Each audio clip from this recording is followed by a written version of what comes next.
Big TV భక్తి సమాచారం WhatsApp ఛానల్లో జాయిన్ అవ్వండి. అన్ని విశేషాలు ఎప్పటికప్పుడు తెలుసుకోండి. హాయ్ హలో నమస్తే ప్రేక్షకులందరికీ నమస్కారం అండి. ఈరోజు మన ఛానల్లో ఒక లేటెస్ట్ ఎపిసోడ్ ఏంటంటే, చాలామంది ఒక విషయం గురించి రిక్వెస్ట్ పెట్టారు. ఆ విషయం ఏంటంటే, సార్ పడమర ఇంటి ప్లాన్ అసలు ఎలా డిజైన్ చేయాలి, దీని లోపల ఎలాంటి జాగ్రత్తలు అనేది మేము తీసుకోవాలి. సో ఈరోజు పడమర ఫేసింగ్కి సంబంధించిన ఒక ఇంటి ప్లాన్ లాగా మీకు గీసి నేను క్లియర్గా చూపిస్తాను.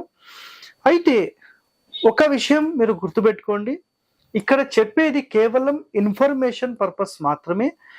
మీరు జస్ట్ మీ ఇల్లు ఏమన్నా చిన్న చిన్న మార్పుల కోసం మాత్రమే ఎప్పుడైనా ఎవరి యూట్యూబ్ వీడియోస్ అయినా చూసి మీరు తెలుసుకోండి. బట్ శాస్త్ర నియమాల ప్రకారం ఒక ఇంటి ప్లాన్ డిజైన్ చేయాలంటే ఎన్నో నియమాలు అంటూ ఉంటాయి.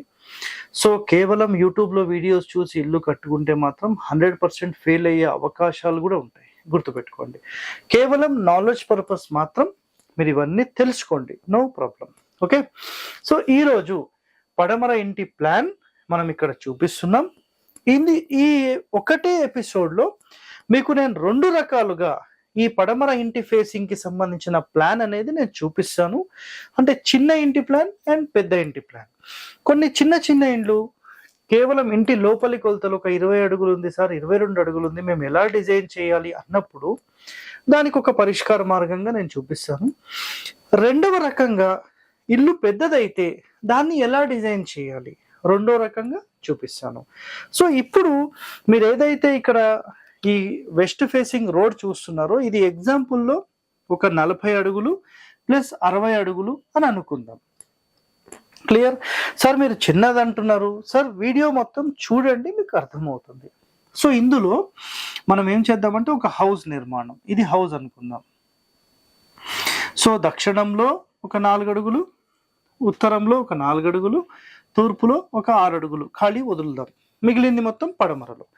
గుర్తుపెట్టుకోండి, మనం ఏ రోడ్ ఫేసింగ్ తీసుకొని మెయిన్ డోర్ ఎక్కడ పెడతామో ఆ రోడ్ ఫేసింగే, ఆ డోర్ అపోజిటే ఎక్కువగా ఖాళీ స్థలం ఉండాలి.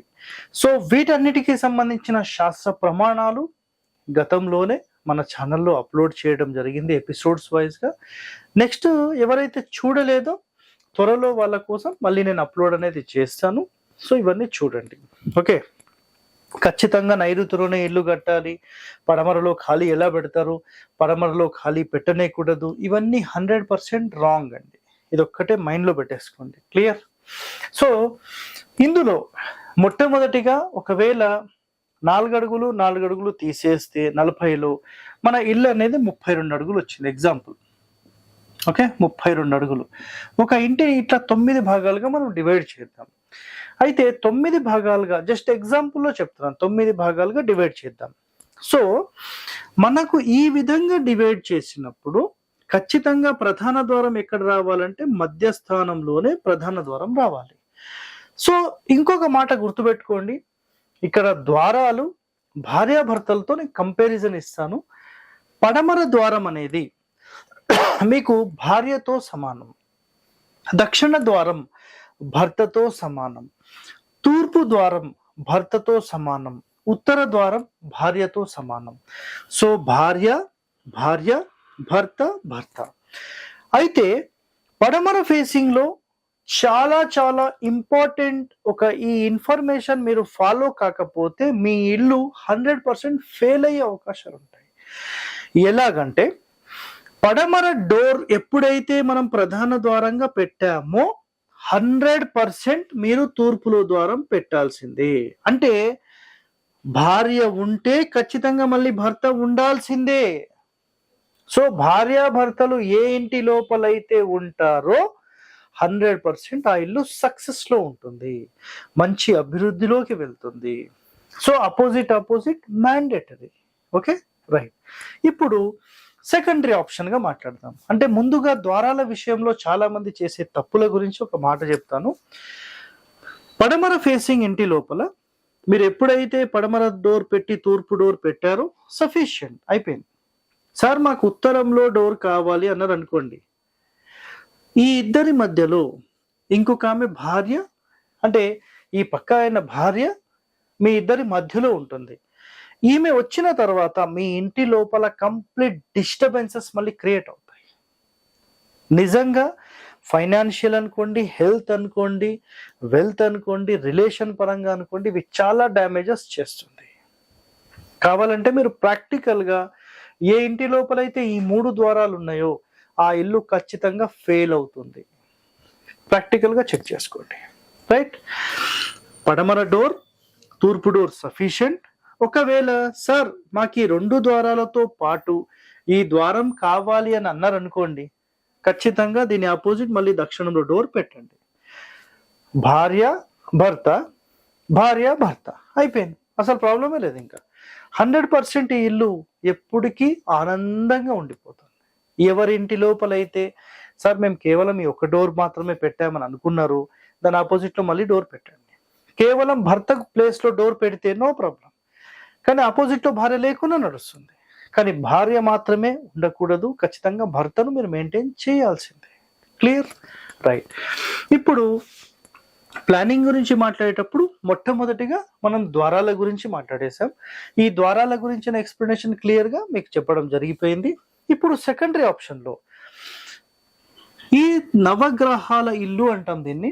ఇది 9x9 ఏకశితి వాస్తు పురుష మండలి అని మాట్లాడతాం. ఇదొక బెడ్రూమ్, కావాలంటే ఇదొక బెడ్రూమ్, ఇదొక కిచెన్, కావాలంటే ఇదొక బెడ్రూమ్ తీసుకోవచ్చు.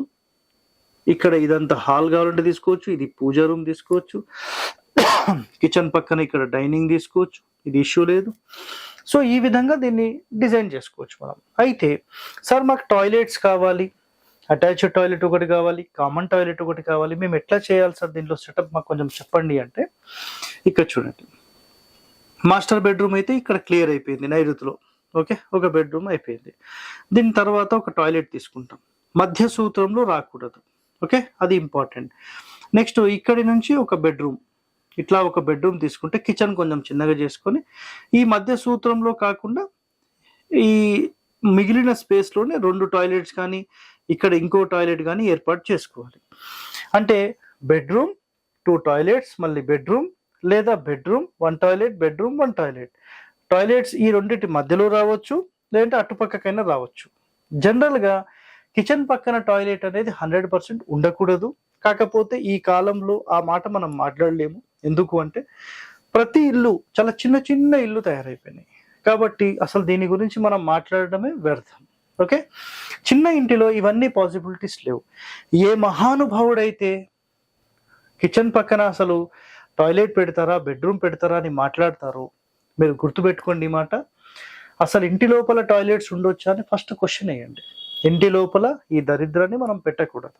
కాకపోతే ఈ కాలంలో ఆ టాయిలెట్స్ లేకుండా మనం ఉండలేము కాబట్టి ఇవన్నీ మనకు తప్పవు. Okay, right.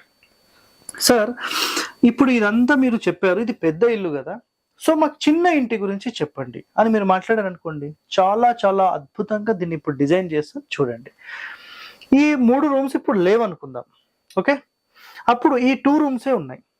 ఈ 2 రూమ్సే ఉంటే అంటే ఒక 20-22 అడుగులు ఉందనుకోండి, కరెక్ట్ మధ్య సూత్రంలో మీరు గోడ కట్టకూడదు. ఇది ఒక్కటి మైండ్లో పెట్టుకోండి. అంటే ఇక్కడ చూడండి, మీరు ఇలా ఒక ఇల్లు తీసుకుంటే కరెక్ట్ సెంటర్ లైన్ ఇట్లా ఉంటే ఈ రూమ్ కరెక్ట్ ఈ లైన్ మీద రాకూడదు. అంటే పెద్దగా అయినా తీసుకోవాలి, లేదంటే ఈ రూమ్ పెద్దగా అయినా తీసుకోవాలి. ఇట్లా కరెక్ట్ సెంటర్ లైన్ మీద గోడను కట్టకూడదు.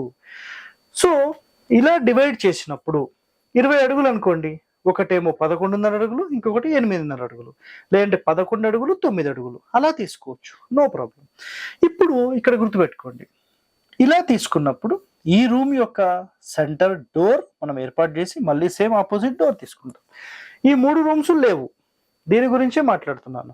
ఇదొక బెడ్రూమ్, ఇదొక బెడ్రూమ్, మళ్ళీ మధ్యలో ఒక టాయిలెటా 2 టాయిలెటా బేస్డ్ ఆన్ అడ్జస్ట్మెంట్స్, మళ్ళీ కిచెన్. ఈ విధంగా ఈ రూమ్స్ వచ్చేసినాయి. ఇక్కడి నుండి ఇదంతా కూడా ఒక హాల్ లాగా వచ్చేస్తుంది. ఇక్కడ డైనింగ్, ఇక్కడ పూజ, చిన్న కబోర్డ్ పెట్టేసుకుంటాం.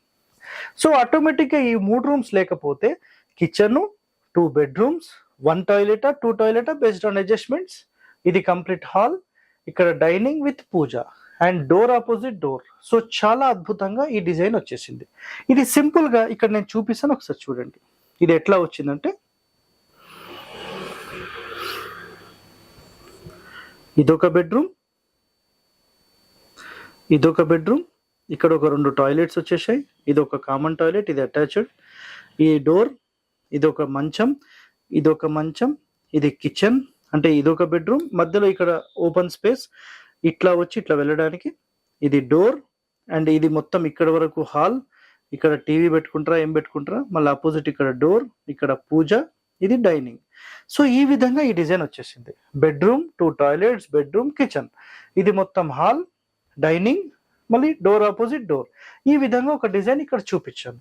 ఇప్పుడు పెద్దిల్లు అయితే సో ఇక్కడ సేమ్ డోర్ ప్లేస్మెంట్ మళ్ళీ సేమ్ ఉంటుంది, ఇదొక బెడ్రూమ్ అవుతుంది, మళ్ళీ ఈ హాల్ని ఇంత పెద్దదిగా తీసుకోవచ్చు, లేదంటే ఇక్కడ నుంచి ఇంత పెద్దదిగా హాల్ తీసుకోవచ్చు, లేదంటే ఇక్కడ నుంచి ఈ మొత్తమే హాల్ తీసుకోవచ్చు, మూలదాన్ని పూజ రూమ్ తీసుకోండి, ఇక్కడనేమో డైనింగ్ తీసుకోండి, ఇక్కడ నుంచి ఇక్కడ వరకే హాల్ తీసుకోవచ్చు.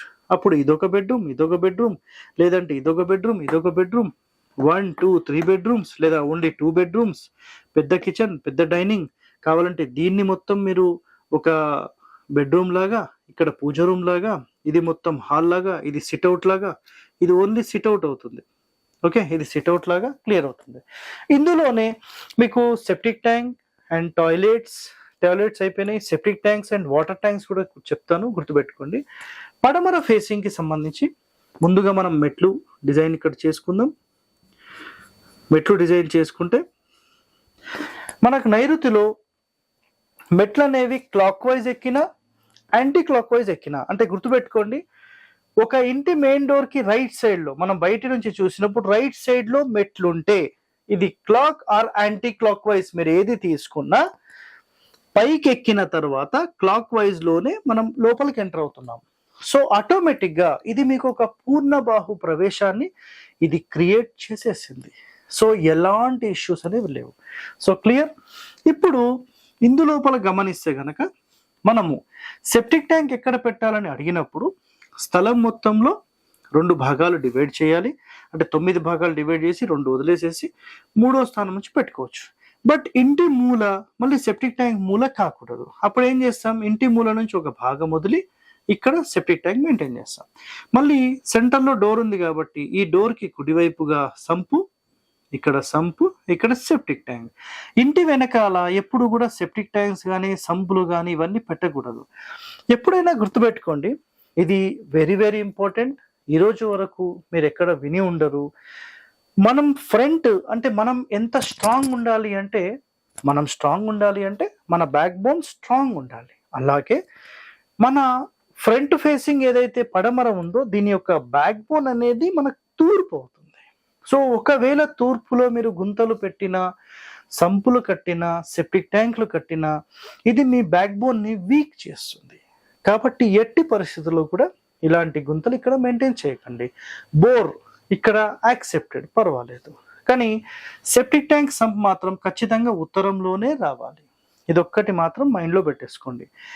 ఎప్పుడైతే పడమర రోడ్ ఫేసింగ్ మనం తీసుకుంటామో పడమరలోనే ఖాళీ ఎక్కువ ఉండాలి. ఇది 100% వాస్తవం. చాలా మంది కేవలం నైరుతిలోనే ఇల్లు కట్టాలి, ఉత్తరంలోనే ఖాళీ స్థలం ఉండాలి, తూర్పులోనే ఉండాలి, పడమరలో ఉండకూడదు, దక్షిణంలో ఉండకూడదు. అది రాంగ్ సిస్టమ్ అండి. సో ఒరిజినల్ శాస్త్రంలో చెప్పిన కండిషన్స్ ఇక్కడ ఒక ప్లాన్ రూపంలో మీకు క్లియర్గా నేను చూపించాను. నెక్స్ట్ ఎపిసోడ్స్లో మీకు తూర్పుకు సంబంధించి, దక్షిణానికి సంబంధించి అండ్ ఉత్తరానికి సంబంధించి కూడా ప్లాన్స్ చెప్తాను. So stay tune to our channel. Thank you అండి. For more videos like this, subscribe Big TV channel.